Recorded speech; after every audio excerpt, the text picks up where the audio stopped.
그래프를 길게 본다면 끝점은 올라가 있을 확률이 높다는 거고요. 그 배경은 인플레이션, 화폐 가치가 떨어집니다. 5년, 2016년 정도는 금리가 인하될 가능성이 높습니다. 상반기에 정치적 불확실성이 제거가 된다면 1분기가 저는 내 집 마련하기 좋은 시점이 아닐까.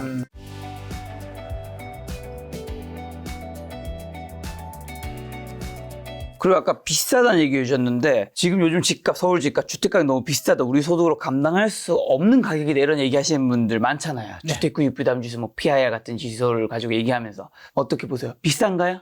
이게 보는 관점에 따라 다른데 네. 뭐 사실은 집값이 비싸다 안 비싸다는 저는 상당히 주관적인 관점 아닐까. 네. 물론 PIR이라고 해서 이제 소득 대비 집값을 보게 되면 사실 올라간 건 사실이에요. 네. 그래서 저렴하다는 말은 저는 하지 않습니다. 아니 서울 집값이 평균이 뭐 요즘 신규 분양가가 14억이 이제 강북도 14억이 이제 기본으로 나오는 판국에 이걸 저렴하다고 해버리면 그럼 서민들은 내 집만에 어떻게 하라는 겁니까? 하지만 이거를 또 인정하지 않으면 언제까지 떨어질 때까지 우리가 기다리겠냐고요. 물가 올라가죠. 그러면 제가 앞서서 말씀드렸듯이 2021년에 생긴 버블이 저는 아직은 제거되지 않았다고 보거든요. 좀 남아 있습니다. 제거되고 있는 과정입니다. 앞서서 상승장이 지나가고 조정장에 지금 터널을 통과하고 있다고 했는데 이 조정장의 기능이 있어요. 버블을 제거하는 겁니다. 버블을 제거하는 방법은 이제 두 가지가 있어요. 한 가지는 시간이 해결해 주는 방법. 뭐냐면 우리가 인플레이션, 물가가 올라가죠. 화폐 가치가 떨어지잖아요. 화폐 가치가 떨어지면 결국에는 만약에 10억 원이라고 치죠. 10억 원을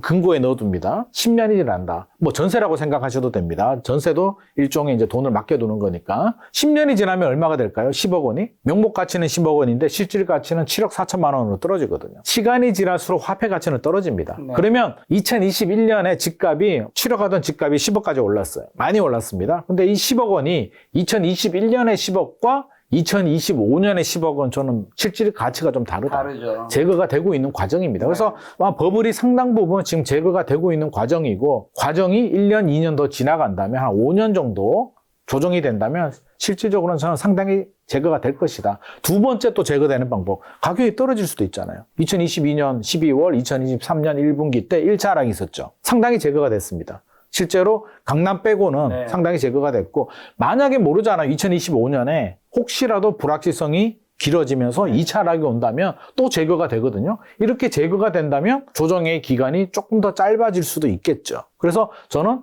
되고 있다. 버블이 제거되고 있기 때문에 버블이 없다라고 말씀을 못 드리겠으나 2021년 가격보다는 상당 부분 제거가 됐다. 이 상태로 지나간다면 사실 저는 크게 걱정하지는 않고요. 또 우리가 한 가지 좀 생각을 해야 될 게 뭐냐면 많은 분들이 이제 또 질문을 주시는 게 그래서 내년 집값 어떻게 돼요? 막 그런 질문 되게 많이 하시거든요. 그 속마음은 그거잖아요. 떨어질 때 나 집 사고 싶어. 그렇죠. 다 그 마음을 가지고 있는데 실제로 중요한 게 뭘까요? 떨어질 때 사는 게 중요할까요? 아니면 파는 게 중요할까요? 떨어지기 전에 팔아야죠. 근데 그 정확한 타이밍을 잡기가 쉽지 않잖아요. 어렵죠. 그러니까 저는 바잉 포인트도 중요하지만 셀링 포인트가 더 중요하다고 생각하거든요. 우리 엔비디아, 테슬라 얘기 많이 하죠. 비트코인도 마찬가지고 우리 앞서서 이제 비트코인 얘기하고 좀 웃었는데 비트코인 얘기를 해볼까요? 비트코인을 만약에 5년 전에 샀다. 김 작가님하고 저하고 5년 전에 비트코인을 샀다. 너무 행복할 것 같은데. 행복하죠? 지금까지 보유하면 행복하겠죠. 지금까지 보유하면 이제 마음이 문드러졌겠죠. 그냥. 근데 지금까지 보유할 수 있었을까요? 5년 동안? 쉽지 않죠.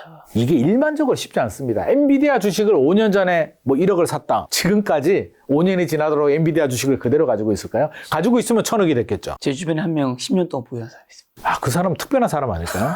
그거는 사놓고 까먹거나 아니면 특별한 전략이 있거나 둘 중에 하나 같아요. 그거는 일반적이지 엄청난 않습니다. 거액은 아닙니다. 근데 계속해서 보였기 때문에 이미 일반적인 직장인인데 아마 40에서 50억 정도의 자산가가 그러니까 그거는 특이한 케이스죠. 보통 사람들은 이제 어떻게 되냐면 2배 정도 올라갈 때 정리를 합니다. 팔고 싶어 난리 나죠. 보통 내가 1억을 태웠는데 2억이 되면 일반적으로 80% 이상이 되는 분들은 다 정리를 해요. 저는 그게 정상이라고 봅니다. 그걸 어떻게 5년을 보유합니까? 무슨 일이 생길지, 엔비디아가 이렇게 터질지 누가 압니까? 그래서 소액으로 하신 분들은 그냥 내버려 뒀는데 어느 날 보니까 올라가 있어. 이런 전략이 먹히는데 돈이 1억 이상 크게 크게 투자를 하신 분들은 안 돼요. 불가능해요. 그러면 2배 이상 될 때 팝니다.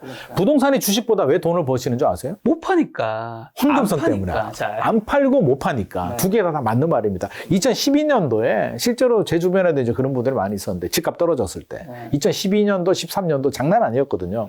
서울의 강남의 개포주공이 5억 7천까지 떨어졌으니까요. 그때 한 11억, 12억 정도 했었거든요. 34평, 전용 84 배정받는 물건이 반토막이 났어요. 2년 만에. 그러니까 11억에서 5억 7천까지 떨어지면 부동산이 반값이 되면 어떻게 됩니까? 이제 공포가 지배를 받잖아요. 팔고 싶어서 난리도 아니었습니다. 제발 좀 팔아주세요. 막 팔려야 말이지. 아무리 팔고 싶어도 안 팔리는 거예요. 그래서 실제로 제 아시는 분은 공실로 비워놓고 팔려고 진짜 별짓을 다 했습니다. 그래서 막 제 찾아와서 저한테 막 울었어요. 제발 좀 팔아달라고. 아니 아무리 울어도 아무리 여자의 눈물이 무기라고 해도 이건 안 팔리는 거예요. 그래서 마지막에 어떻게 했냐면 답이 없으니까 전세로 돌립시다. 전세로 돌리고 방법이 없다. 그냥 기다려 봅시다. 안 되겠다. 그런데 그 전세로 돌린 기간에 다시 반등을 해서 올라가는 거죠. 이게 사실 부동산의 장점인데 주식 같으면 팔았겠죠. 헐값이라도 팔지 않았겠습니까? 그렇기 때문에 부동산은 중요한 게 셀보다 바이 아닌가요? 왜냐하면 그렇죠. 주식은 팔 수 있으니까 셀이 중요한 건데 부동산은 잘 못 파니까 어느 시점에 샀느냐가.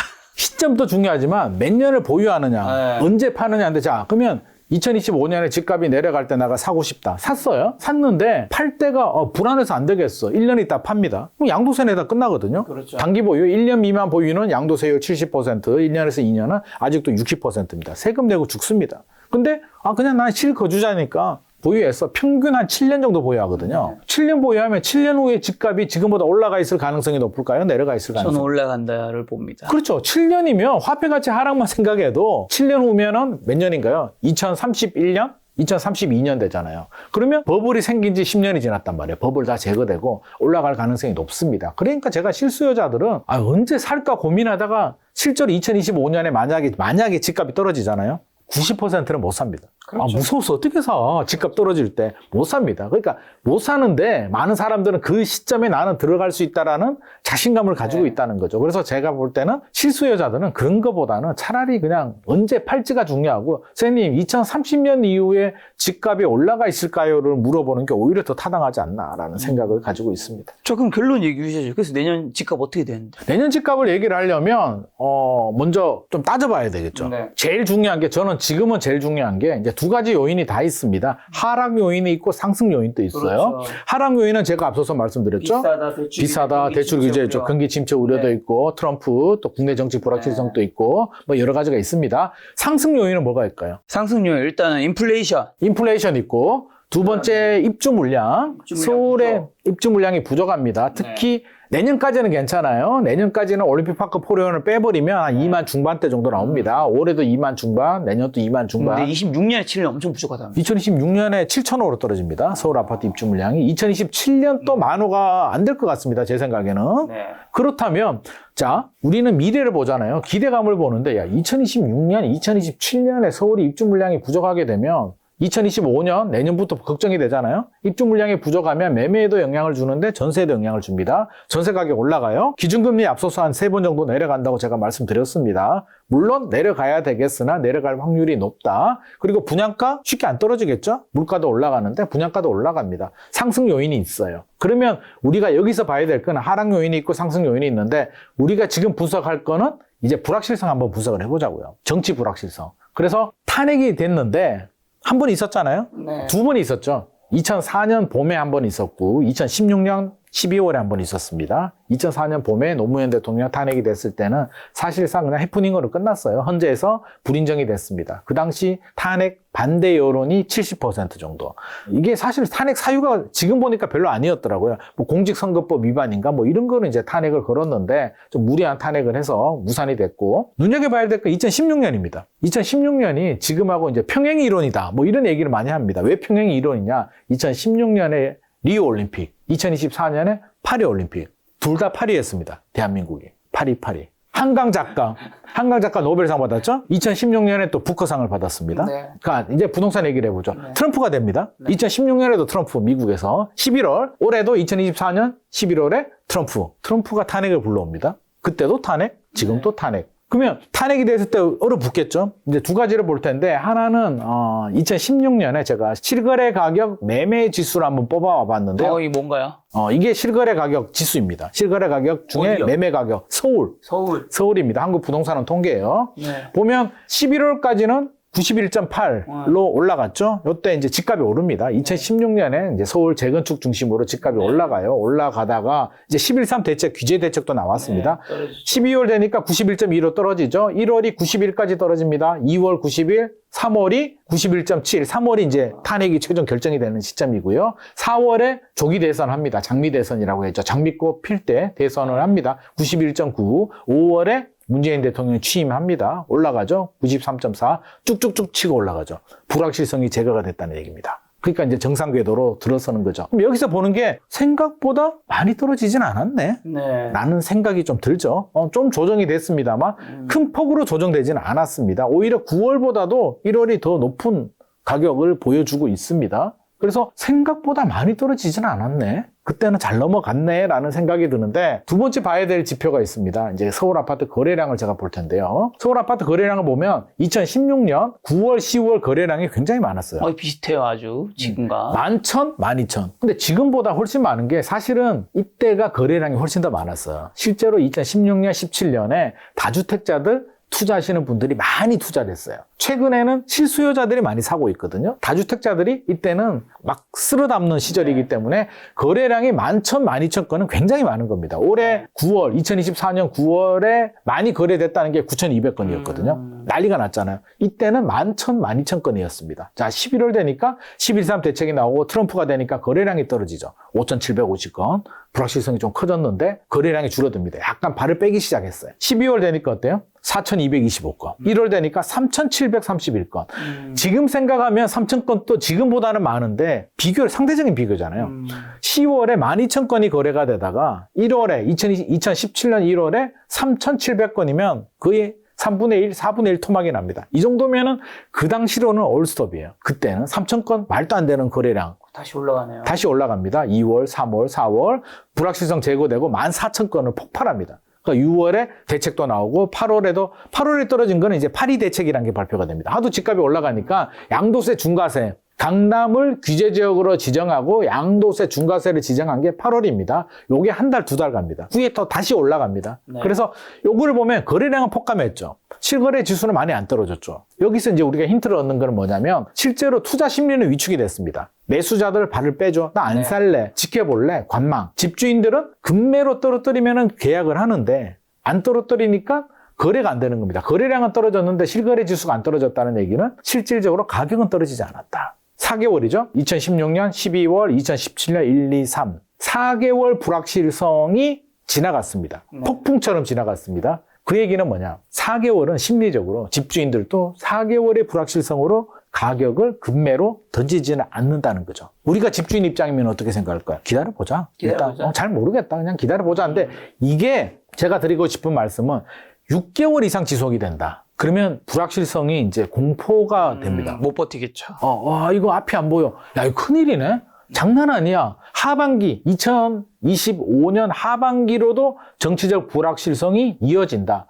제가 예를 들자면, 만약에 헌재가 불인정이 돼요. 탄핵이 안 돼. 그리고 막 야당에서는 반대하고 시민들 의도 모여서 매일 집회하고 막 국가 경제는 더 마비가 되고 최악의 상황이잖아요. 이렇게 된다면 집값이 떨어질 수도 있다. 아무리 상승 요인이 있어도 불확실성, 공포 앞에서는 패닉이잖아요. 그럼 패닉 셀링이 발생할 수도 있습니다. 근데 그래서 제가 바라는 거는 언제 제거되느냐. 이 정치적 불확실성이 1분기에 제거가 되고 적어도 상반기 중에 마무리가 된다면 크게 타격은 받지 않을 것이다. 가격은 떨어지지 않는다. 거래량은 줄어든다. 그러면 만약에 내 집 마련하시는 분들이라면 우리 시나리오처럼 상반기에 정치적 불확실성이 제거가 된다면 오히려 1분기가 저는 내 집 마련하기 좋은 시점이 아닐까 생각을 합니다. 그렇게 보시는군요. 네. 자, 그리고 이제 공급 측면에서 아까 상승 요인은 공급이 부족하다는 얘기해 주셨는데 정부에서 주택공급 88 방안 후속 조치로 국토교통부에서 최근에 서울 2만 호 포함해서 수도권 신규 대책 5만 호 발표했잖아요. 요거는 공급 측면에서 좀 해결이 안 되나요? 추진은 하겠죠. 근데 시간이 좀 많이 걸리지 시간은 좀 걸리는데 많은 분들이 이제 또 요즘 상황이다 보니 물어보는 게 정권이 바뀌어도 제대로 추진할까요? 아, 그럴 수 있겠네요. 그린벨트 제대로 할까요? 그러니까요. 1기 신도시 재건축 제대로 할까요? 네. 3기 신도시는 어떻게 될까요? 이 세 가지를 많이 물어보는데 네. 하나씩 짚어드리면 그린벨트 말씀하셨으니까 그린벨트부터 보면 이제 두 가지 관점에서 봐야 됩니다. 만약에 제가 대통령이 됩니다. 이전 정부에서 하던 거 뭐하러 해? 그럴 수 있죠. 기님만표 그린벨트 다시 알아봐 라고 할 수도 있습니다. 정책의 일관성이 부족할 수도 있는데 기본적인 전제는 뭐냐면 서울의 주택 공급이 부족하다는 건 공통점이에요. 그렇죠. 문재인 정부 때도 부족했고요. 윤석열 정부도 부족했고요. 차기 정부도 부족합니다. 주택 공급을 늘려야 된다는 데는 의견 일치를 해요. 근데 그린벨트를 똑같은 거를 승계하느냐 새로운 걸 발굴하느냐의 이제 관점인데 문재인 정부 때 발표된 거는 지금 제대로 추진 안 되고 있잖아요. 근데 이번에 발표된 부분은 제가 볼 때는 추진될 수도 있겠다. 이게 이유가 있습니다. 무슨 이유가 있냐면 이번에 이제 서리풀지구도 그렇고 대곡도 그렇고 발표가 됐는데 무슨 땅이 이제 어떤 땅이냐면 지작물이라고 하죠. 땅 위에 토지 보상할 때 이제 지작물이 있으면 이제 토지 보상비가 늘어나고 협상의 걸림돌이 되는데 네. 이번에 국토부에서 지정한 땅들은 속도를 높이기 위해서 지작물이 최소화로 토지 보상이 수월한 땅을 지정을 했다고 합니다. 그러면 차기 정부에서도 빨리 주택을 공급해야 되잖아요. 주택시장 안정.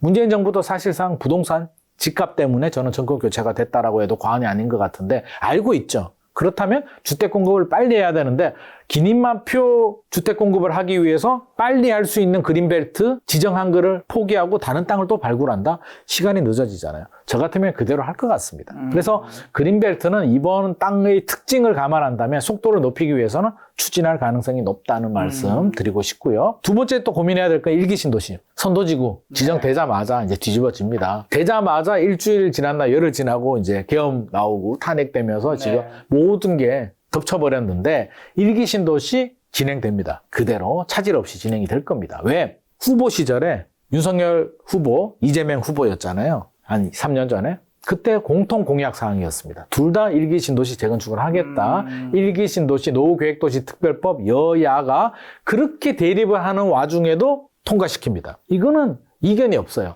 네. 두 가지 이유가 있습니다. 하나는 주택 공급을 해야 되고요. 두 번째 정치공학적으로 본다면 1기 신도시에 한 30만 가구 정도 되는데 표로 보면 한 3인 가구만 잡아도 한 100만 표 정도 되는데 굳이 공급을 해야 되는데 굳이 공급을 안 하고 1기 신도시 재건축을 브레이크를 잡으면서 반대할 이유가 표도 날아가고 공급도 안 되는데 굳이 그럴 이유가 뭐가 있겠습니까? 제가 대통령이 돼도 굳이 그럴 이유가 없어요. 왜 1기 신도시한테 왜 자꾸 태클을 거냐고 할 이유가 없고요. 오히려 더 빨리 진행될 수도 있습니다. 선도지구? 야, 왜 그것만 지정해? 더 지정해. 해서 선도지구를 더 늘릴 수도 있고요. 속도를 높이는 방안이 뭐야? 오히려 속도를 높이는 방안을 강구해서 차라리 공공이 더 많은 주도권을 가지고 공공주도로 1기 신도시 재건축을 추진할 가능성도 높습니다. 그래서 어떤 식으로든 더 빨리 하고 더 빨리 더 많이 하려고 노력을 하지 안 할 가능성은 저는 없다. 1기 신도시. 3기 신도시? 토지보상 한 개 빼고는 다 거의 다 마무리가 돼가고 있거든요. 3기 신도시 또 누가 추진했죠? 문재인 정부 시절에 추진을 했습니다. 문재인 정부 시절에 추진해서 윤석열 정부 때 바통을 이어받고 그대로 진행을 하고 있는데 굳이 이제 와서 태클을 왜 걸까요? 3기 신도시가 차질 없이 진행이 돼야 서울 집값 안정이 될 수 있기 때문에 주택 공급 문제는 결국에는 차질 없이 진행이 될 수밖에 없다는 말씀 드리고 싶습니다. 앞으로 부동산 상승이 기폭제 인플레이션 얘기하는 분들 많잖아요. 뭐 월세, 임대료, 시공비, 인건비 등등 있는데 그거는 그러면 이제 대표님 공감하시겠네요? 공감하죠. 물가가 떨어질 가능성은 지금 별로 없을 것 같고요. 네. 전체적으로 본다면 저는 이제 우리가 부동산은 특히 아파트는 장기적으로 우상향한다는 말을 많이 합니다. 그렇죠. 그래서 우상향한다는 말을 우리가 좀 정확히 알아야 되는데 무조건 올라가는 게 아니에요. 그 무조건 올해도 오르고 한 달 후도 오르고 내년에도 오르고 10년 후도 오르고 이거 아니고 우상향은 지금부터 10년, 15년 후 집값을 보면 집값은 올라가 있다. 그 중간 과정을 보면 상승장, 조정장, 상승장이 반복이 되는 거고 상승장 안에서도 올라가다 쉬다 올라가다 쉬다 하는 겁니다. 그래서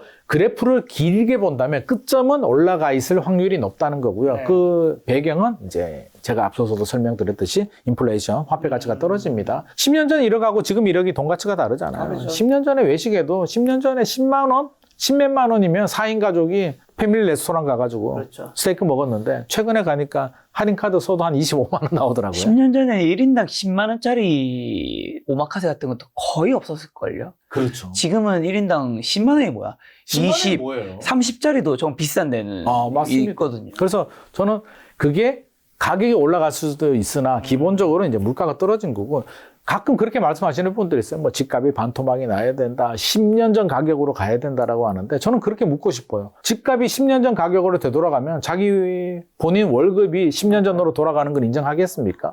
있을 수 없는 일이기 때문에. 물가가 그만큼 오른 거죠. 그렇죠. 그래서 오버슈팅이 되고 버블이 생기는 건 또 이게 또 시간이 지나면서 해결이 돼야 될 문제고요. 중장기적으로 본다면 물가 올라가고 분양가도 많이 올라갔잖아요. 사실 분양가 올라가는 것도 이제 연쇄 작용인데 시멘트값, 철근, 인건비가 올라서 올라가는 것도 있고 주변 집값이 올라가니까 올라가니까 주변 집값이 또 쉽게 떨어지지도 않고 상호작용을 하고 있습니다. 그래서 실제로 인플레이션이 저는 상승 요인, 장기적으로 상승 요인이 된다는 것은 분명한 사실이고요. 또 가끔 그렇게 말하는 분들 있잖아요. 우리나라가 장기 침체, 저도 이제 장기 침체 이야기를 많이 하고 있습니다만 장기 침체 들어가서 일본처럼 된다고 하는데 일본이 집값이 물론 뭐 그때 조정될 때 잃어버린 30년 시작될 때 이제 뭐 크게 떨어지긴 했습니다만 30년 이렇게 본다면 도쿄나 대도시들 집값이 뭐 그렇게 폭락하지는 않았습니다. 지금 또 인플레이션 정도는 올라가고 있고요. 도쿄 핵심 지역들은 또 우리가 상상하기 어려운 가격 정도로 높은 가격이기 때문에 인플레이션은 저는 뭐 집값 상승의 중요한 원인 중에 하나고 전세 가격도 올라가는 거고요. 지금 분양이 계셔서 요즘에 뭐 시세차익 기대할 수 있는 저 아파트 청약분 굉장히 뜨거운데 이런 현상 어떻게 보시고 앞으로 혹시 꼭 참여해야 하는 수도권의 청약 시장이 있을까요? 청약 이제 2024년 서울 아파트 청약 경쟁률이 100대 1이 나왔습니다. 100대 1이 넘었는데 작년이 뭐 50 몇 대 1이었거든요. 100대 1이면 뭐 전국 1등 해야 되잖아요. 네. 실제적으로 안 되는데 청약이 이제 좋긴 합니다. 좋긴 한데 이제 높은 경쟁률이 나온 이유 중에 하나는 이제 분양가 상한제를 우리가 이야기를 안 할 수가 없습니다. 그렇죠. 분양가 상한제는 규제 지역들, 네. 강남 3구, 용산구하고 그냥 사는 순간 돈을 버는 거죠. 공공택지 이제 두 가지가 나오는데 내년에도 나옵니다. 내년에도 방배동 쪽에 뭐 방배 13구역하고 이런 쪽에 이제 나옵니다. 6구역 원페를라도 나오고 강남에 강남 3구, 용산구에 분상제가 적용이 됐다. 이거는 그냥 묻지마 투자를 하셔야 되는데 물론 안 되죠. 가점 점수가 안 되는데 가점 점수가 69점 정도 되시는 분들 제 친구 중에 있는데 올해 다 떨어졌거든요. 강남에 나오는 분상제에 도전했는데 떨어졌는데 이유가 있습니다. 왜 떨어지냐면 사람 마음이 참 이게 간사한 게 머리는 그렇잖아요. 이게 사람들이 많이 몰리니까 이번에는 약간 살짝 피해서 경쟁률이 낮을 것 같은데 청약해야지라고 생각하다가 막상 청약할 때 되면 손가락은 제일 좋은 거 청약하고. 왜냐면 거기 당첨되면 어떡해. 당첨되면 어떡하고. 내가 10년 동안 기다려서 내 집 마련을 하는데 제일 좋은 평면에 포베이 판상형 구조에 제일 좋은 거 선택을 합니다. 그 경쟁률이 500대 1이 나오니까 떨어지죠. 근데 반대로 뭐 43제곱미터거나 타워형이거나 안 좋은 걸 선택하신 분들은 69점에도 당첨되시는 분들이 있거든요. 그래서 분상제가 적용되는 아파트들은 내 마음에 안 드는 걸 하셔라. 사람 마음이 똑같기 때문에 내 마음에 안 드시는 걸 청약을 하셔야 되고요. 공공택지에도 분상제가 적용되기 때문에 분상제 적용되는 아파트들은 저는 뭐 그냥 무조건 2025년에도 그냥 눈 질끈 감고 청약을 하시고 또 답답한 게 69점 정도 되잖아요. 4인 가족 만점이 69점이거든요. 네. 엄청 고릅니다. 네. 강남에 물량들이 막 올해도 뭐 원펜타스도 나오고 뭐 여러 가지가 많이 나왔잖아요. 고르고 골라서 한 개를 해요. 아니 왜? 로또를 고르고 골라서 1년에 한 번 사면은 1년에 일주일마다 10개씩 사는 분하고 1년에 한 번 사는 분하고 어느 분이 당첨 확률이 높겠습니까? 그래서 저는 청약도 꾸준하게 좋은 거는 꾸준하게 하시라는 말씀 반드시 드리고 싶고 또 청약 많이 답은 아니잖아요. 가점 69점 정도 되시는 분들은 이제 청약에 많은 베팅을 좀 하셔야 될 것 같고 그렇지 않은 분들이라면 또 시장 분위기를 보면서 불확실성 또 혹시라도 불확실성이 제거되지 않고 뭐 2차 하락이 온다든지 집값이 조정될 때 되면 급매로 잡는 방법 또 최근에 경매가 또 굉장히 좀 물건들도 많이 나오는데 분위기 거래량 줄어들잖아요. 요럴 때 또 경매에 대한 관심이 좀 줄어들어요. 지금 집 사도 돼. 그럼 반대로 생각하면 어떨까요? 좋은 아파트가 나왔는데 경쟁자가 줄어들면 내가 좋은 가격에 낙찰받을 확률이 높아지잖아. 경쟁자가 제거된단 말이에요. 그래서 지금 같은 분위기에 넋놓고 있으면 안 되고요. 김작가 TV 보면서 청약 뭐가 나오지? 금매 얼마 떨어지지? 경매 뭐가 나오는지는 이제 안테나 세우시고 내년 1분기 상반기는 진짜 어떻게 보면 내 집 마련하기 굉장히 좋은 타이밍이기 때문에 안테나 바싹 올리셔야 될 것 같아요. 요즘에는 가점 접수 필요 없이 하는 추첨제 물량도 좀 있는 편인가요? 추천 물량 좀 늘어났죠. 추천 물량도 늘어나고 특별 공급 물량도 있는데 저는 뭐 무조건 도전하셔야 되고요. 가끔 또 이게 특별 공급만 하시는 분들이 있어. 특별 공급과 일괄 공급은 두 개 다 청약 가능합니다. 참고로 말씀드리면 둘 다 당첨이 되면 특별 공급이 우선입니다. 네. 그러니까 한 개만 하지 마시고 할 수 있는 거는 최대한 동원하시는 게 좋을 것 같습니다. 자, 한국은행에서도 원래 금리 인하 부동산 때문에 안 하려고 했는데 경기가 너무 힘들다 보니까 금리 인하 시작을 했잖아요. 이거 부동산 시장에 어떤 영향이 있고 아마 금리 인하 뭐 속도나 크기에 따라서 집값에 영향이 직격탄 있을 것 같은데 어떻게 될까요? 금리 인하도 집값 상승의 주요 원인 중에 하나죠. 그렇죠. 유동성이 늘어나니까. 그럼요. 기본적인 메커니즘은 금리가 내리면 집값이 올라갑니다. 금리가 예를 들어서 뭐 1%포인트 떨어지면 집값은 2% 올라간다라는 게 일반적인 정설인데 물론 딱딱 맞아 떨어지지는 않죠. 뭐 수학 공식도 아니고 복합적인 다른 요인들이 또 있으니까요. 뭐 수요와 공급도 있고 정책도 있고 불확실성도 있고 여러 가지가 상승 있는데 요인 중에 하나 금리 인하가 있는 건 중요한 확실하죠. 요인이죠. 그렇죠. 중요한 요인이죠. 그냥 요인도 아니고 매우 중요한 요인인데 2020년 이후로 이제 피벗이라고 하죠. 긴축에서 완화로 하는 피벗이 이제 3번 있었는데 미국 피벗이 미국이 이제 피벗하면 우리나라도 따라가니까 3번 있었는데 조사를 한 결과를 보면 3번 다 집값은 다 올라갔습니다. 서울 아파트 가격은 3번 다 올라갔고요. 주식은 3번 중에 2번이 올라가더라고요. 그러면 이번에도 저는 상승 요인으로 작용한다. 물론 금리 한번 딱 내리면 디지털처럼 딱 올라. 내리고 딱 올라. 이러진 않는데 이게 누적이 되잖아요. 벌써 2번 내렸죠? 내년에 3번 내리면 총 5번 내리는 겁니다. 2.25%, 뭐 경기가 안 좋아지면 2%까지도 내려갈 수는 있는데 결국에는 기준금리가 2%, 2.25까지 내려간다는 얘기는 대출금리도 지금보다 0.5%포인트 이상은 내려갈 가능성이 높습니다. 금리가 내려가는데 구매 능력이 좋아지잖아요. 집을 사려는 분들도 대출받기 좋아하고 대출을 받아서 집을 사신 분들도 버티기가 좋아지는 환경이기 때문에 금리는 저는 굉장히 중요하다. 그리고 한번 피벗하면 기본 3년 정도 가거든요. 그렇다면 적어도 2025년, 2026년 정도는 금리가 인하될 가능성이 높습니다. 만약에 반대 상황이 생기게 되면 그거는 또 다른 변수기 때문에 그거는 그때 상황에 맞춰서 해야 되고요. 혹시라도 금리 올라가면 어떡하죠? 이렇게 예상해버리게 되면 아니 대한민국에 오늘 잠자고 아침에 내가 못 일어날 확률도 있는 거잖아요. 집에 퇴근하고 운전하고 가다가 사고 날 수도 있는데 그것까지 걱정하면서 나 오늘 집에 못 갈 것 같아. 금리 방향은 사실 정해지면 그렇게 뭐 단기간에 확 바뀌는 건 아니에요. 하고 지금 우리 경기 상황을 보면 한국은행이 지금 금리를 올리고 싶어도 못 올립니다. 환율, 수출, 내수 굉장히 어려운 상황이기 때문에 오히려 더 빨리 내려야 되는 상황이라고 생각합니다. 그렇게 된다면 상승 요인 중에 굉장히 중요한 요인이 2025년에 잠복하고 있다. 그게 상반기에는 불확실성에 덮여서 안 움직이다가 불확실성이 제거가 되면 2025년 하반기나 2026년에는 저는 반드시 작용하리라고 생각합니다.